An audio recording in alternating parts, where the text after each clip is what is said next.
지금부터 2024 헌나 8 대통령 윤석열 탄핵 사건에 대한 선고를 시작하겠습니다. 먼저 적법 요건에 관하여 살펴보겠습니다. 이 사건 계엄 선포가 사법심사의 대상이 되는지에 관하여 보겠습니다.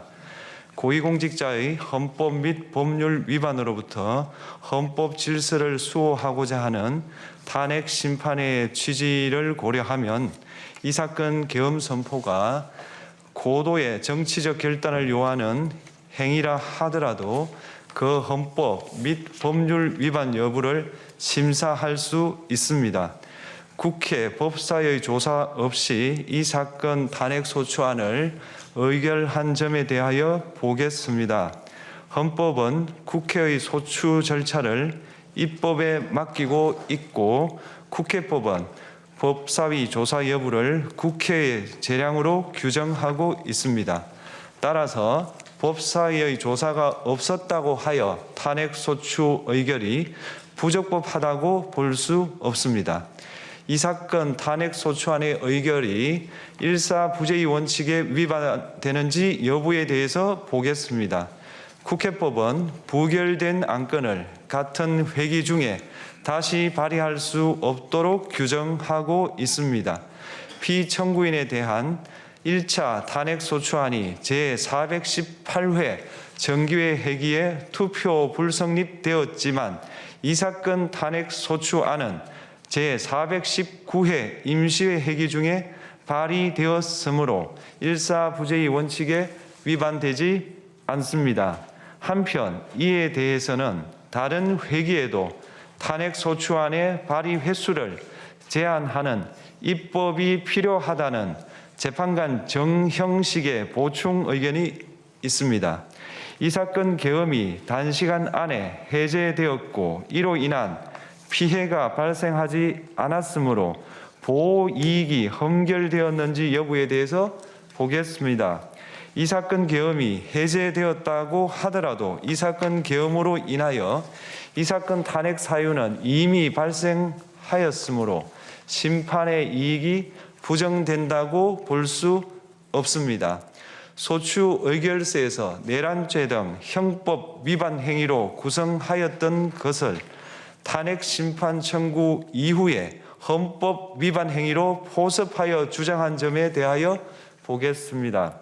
기본적 사실관계는 동일하게 유지하면서 적용 법조문을 철회, 변경하는 것은 소추 사유의 철회, 변경에 해당하지 않으므로 특별한 절차를 거치지 않더라도 허용됩니다.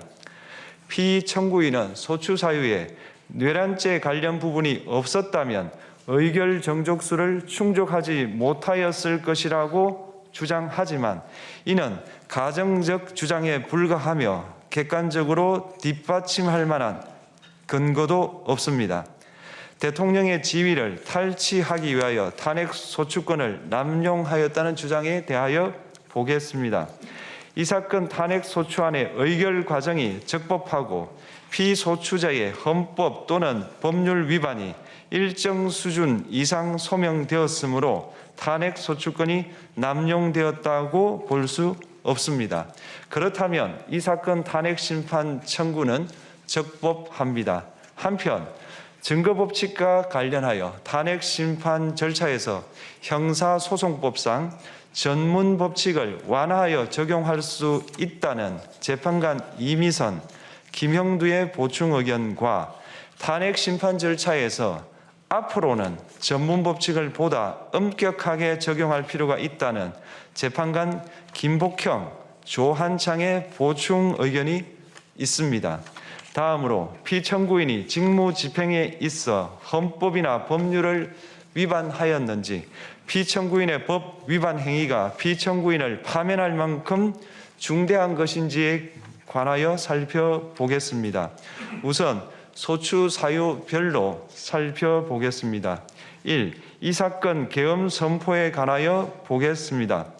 헌법 및 계엄법에 따르면 비상계엄 선포의 실체적 요건 중 하나는 전시, 사변 또는 이에 준하는 국가 비상사태로 저가 교전 상태에 있거나 사회 질서가 극도로 교란되어 행정 및 사법 기능의 수행이 현저히 곤란한 상황이 현실적으로 발생하여야 한다는 것입니다.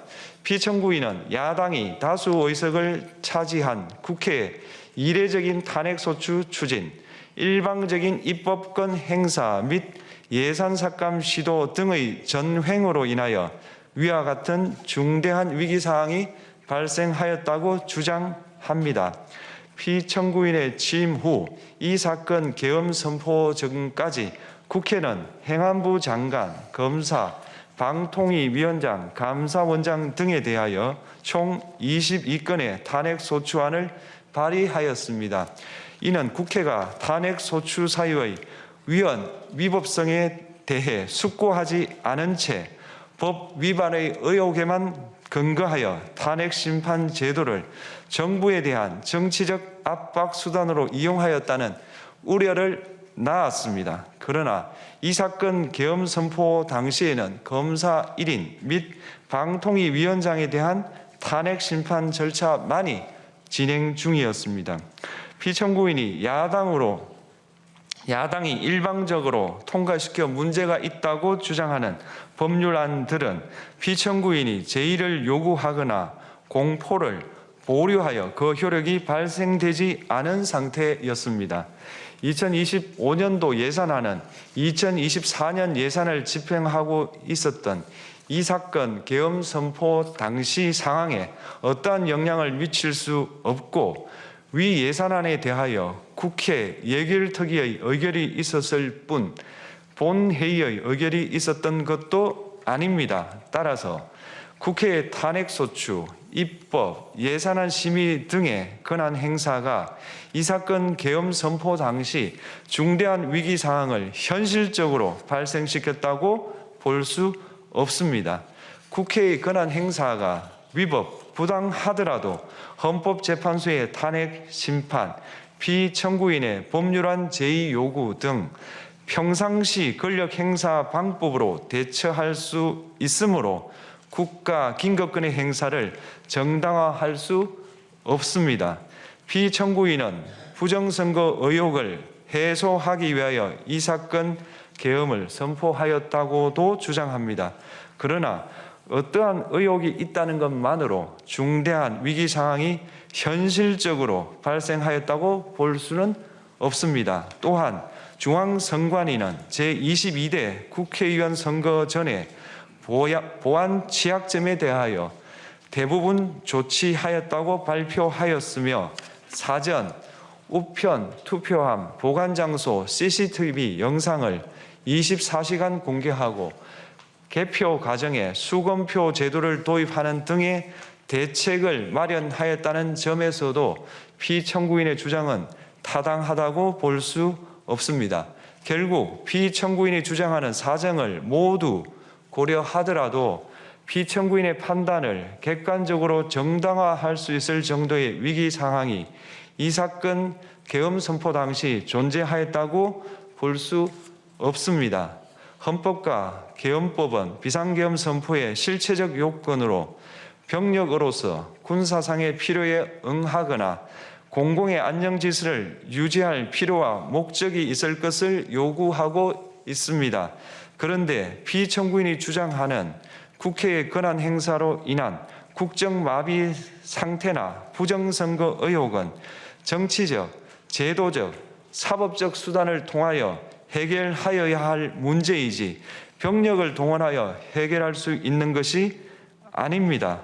피청구인은 이 사건 계엄이 야당의 전횡과 국정위기 상황을 국민에게 알리기 위한 경고성 계엄 또는 호소형 계엄이라고 주장하지만 이는 계엄법이 정한 계엄 선포의 목적이 아닙니다. 또한 피청구인은 계엄 선포에 그치지 아니하고 군경을 동원하여 국회의 권한 행사를 방해하는 등의 헌법 및 법률 위반 행위로 나아갔으므로 경고성 또는 호소형 계엄이라는 피청구인의 주장을 받아들일 수 없습니다. 그렇다면 이 사건 계엄 선포는 비상계엄 선포의 실체적 요건을 위반한 것입니다. 다음으로 이 사건 계엄 선포가 절차적 요건을 준수하였는지에 관하여 보겠습니다. 계엄 선포 및 계엄 사령관 임명은 국무회의의 심의를 거쳐야 합니다. 피청구인이 이 사건 계엄을 선포하기 직전에 국무총리 및 9명의 국무위원에게 계엄 선포의 취지를 간략히 설명한 사실은 인정됩니다. 그러나 피청구인은 계엄사령관 등 이 사건 계엄의 구체적인 내용을 설명하지 않았고 다른 구성원들에게 의견을 진술할 기회를 부여하지 않은 점을 고려하면 이 사건 계엄 선포에 관한 심의가 이루어졌다고 보기도 어렵습니다.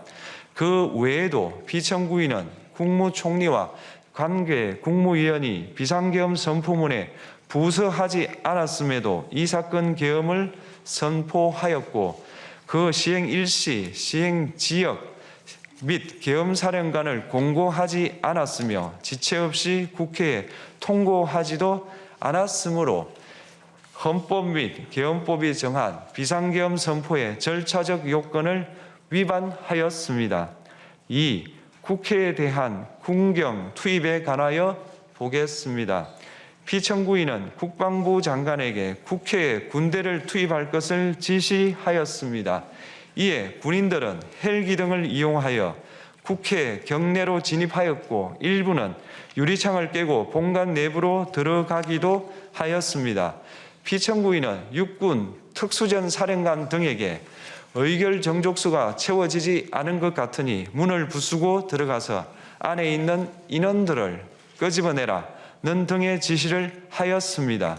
또한 피청구인은 경찰청장에게 계엄사령관을 통하여 이 사건 포고령의 내용을 알려주고 직접 6차례 전화를 하기도 하였습니다. 이에 경찰청장은 국회 출입을 전면 차단하도록 하였습니다. 이는 이로 인하여 국회로 모이고 있던 국회의원들 중 일부는 담장을 넘어가야 했거나 아예 들어가지 못하였습니다. 한편 국방부 장관은 필요시 체포할 목적으로 국군 방첩사령관에게 국회의장, 각 정당 대표 등 14명의 위치를 확인하라고 지시하였습니다. 피청구인은 국가정보원 1차장에게 전화하여 국군 방첩사령부를 지원하라고 하였고 국군 방첩사령관은 국가정보원 1차장에게 위 사람들에 대한 위치 확인을 요청하였습니다. 이와 같이 피청구인은 군경을 투입하여 국회의원의 국회 출입을 통제하는 한편 이들을 끌어내라고 지시함으로써 국회의 권한 행사를 방해하였으므로 국회에 계엄 해제 요구권을 부여한 헌법 조항을 위반하였고 국회의원의 심의 표결권, 불체포 특권을 침해하였습니다. 또한 각 정당의 대표 등에 대한 위치 확인 시도에 관여함으로써 정당 활동의 자유를 침해하였습니다.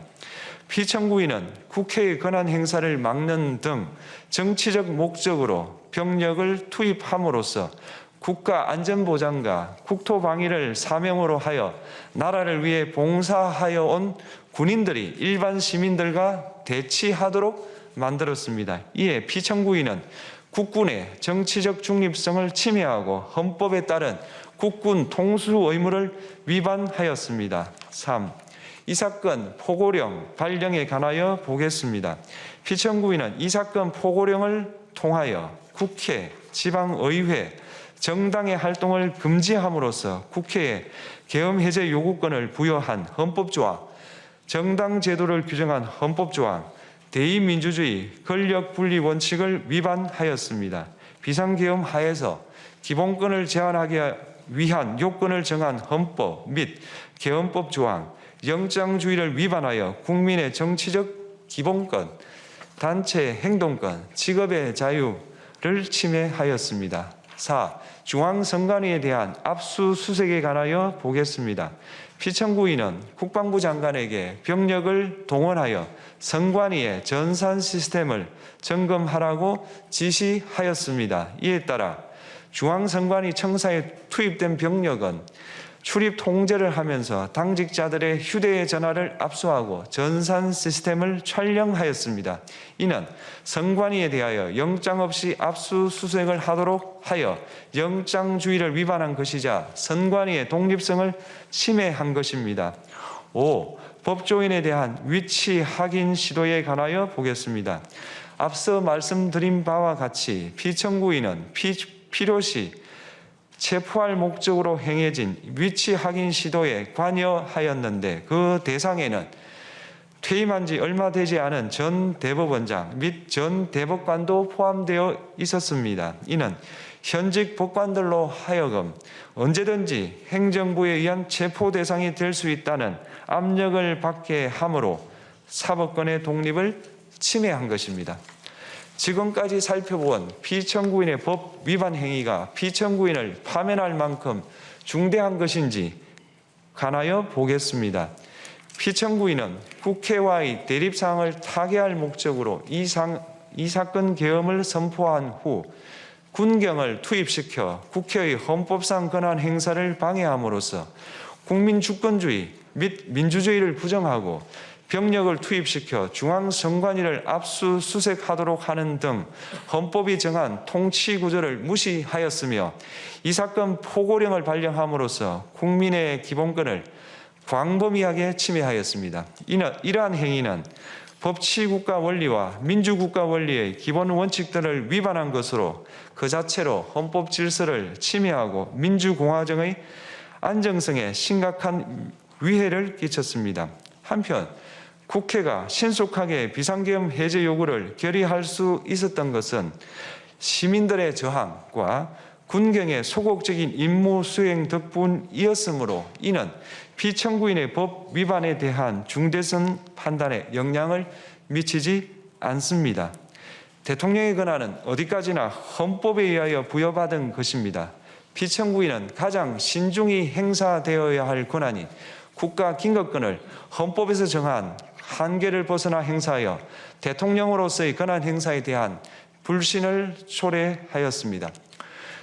피청구인이 취임한 이래 야당이 주도하고 이례적으로 많은 탄핵 소추로 인하여 여러 고위공직자의 권한 행사가 탄핵 심판 중 정지되었습니다. 2025년도 예산안에 관하여 헌정사상 최초로 국회 예산결산특별위원회에서 정액 없이 감액에 대해서만 야당 단독으로 의결하였습니다.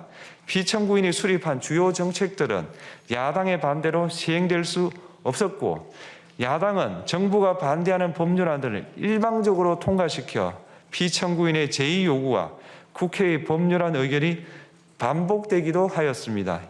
그 과정에서 피청구인은 야당의 전횡으로 국정이 마비되고 국익이 현저히 저해되어 가고 있다고 인식하여 이를 어떻게든 타개하여야만 한다는 막중한 책임감을 느끼게 되었을 것으로 보입니다. 피청구인이 국회의 권한 행사가 권력 남용이라거나 국정 마비를 초래하는 행위라고 판단한 것은 정치적으로 존중되어야 합니다. 그러나 피청구인과 국회 사이에 발생한 대립은 일방의 책임에 속한다고 보기 어렵고 이는 민주주의 원리에 따라 해소되어야 할 정치의 문제입니다. 이에 관한 정치적 견해의 표명이나 공적 의사결정은 헌법상 보장되는 민주주의와 조화될 수 있는 범위에서 이루어져야 합니다. 국회는 소수 의견을 존중하고 정부와의 관계에서 관용 그리고 자제를 전제로 대화와 타협을 통하여 결론을 도출하도록 노력하였어야 합니다. 피청구인 역시 국회의 대표인 국회를 협치의 대상으로 존중하였어야 합니다. 그럼에도 불구하고 피청구인은 국회를 배제의 대상으로 삼았는데 이는 민주정치의 전제를 허무는 것으로 민주주의와 조화된다고 보기 어렵습니다. 피청구인은 국회의 권한 행사가 다수의 횡포라고 판단했다 하더라도 헌법이 예정한 자구책을 통해 견제와 균형이 실현될 수 있도록 하였어야 합니다. 피청구인은 취임한 때로부터 약 2년 후에 치러진 국회의원 선거에서 피청구인이 국정을 주도하도록 국민을 설득할 기회가 있었습니다. 그 결과가 피청구인의 의도에 부합하지 않더라도 야당을 지지한 국민의 의사를 배제하려는 시도를 하여서는 안 되었습니다. 그럼에도 불구하고 피청구인은 헌법과 법률을 위반하여 이 사건 계엄을 선포함으로써 국가 긴급권 남용의 역사를 재현하여 국민을 충격에 빠뜨리고 사회, 경제, 정치, 외교 전 분야의 혼란을 야기하였습니다.